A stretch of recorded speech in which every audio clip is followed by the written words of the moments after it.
মধুমিতার রিসেপশনে Jitu কমলের special surprise. Jitu কমল মানেই স্পষ্ট কথা আর নিজের জায়গায় অটল থাকা একজন অভিনেতা। অভিনয় থেকে ব্যক্তিত্ব সবেতেই তিনি আলাদা। সত্যজিৎ রায়ের ভাবনায় তৈরি অপরাজিত রায় চরিত্রে অভিনয় করে তিনি যে উচ্চতায় পৌঁছেছেন তা আজ আর কারও অজানা নয়। সেই জিতুই এবার হাজির মধুমিতার রিসেপশন পার্টিতে। অনুষ্ঠানে ঢুকেই তাকে দেখা যায় চেনা আত্মবিশ্বাসী ভঙ্গিতে।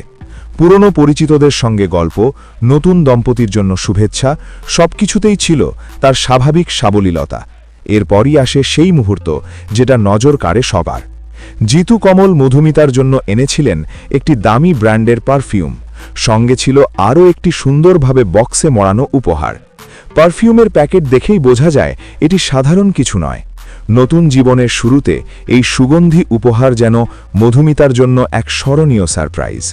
রিসেপশন পার্টিতে জিতুর এই উপহার মুহূর্তেই আলোচনার বিষয় হয়ে ওঠে।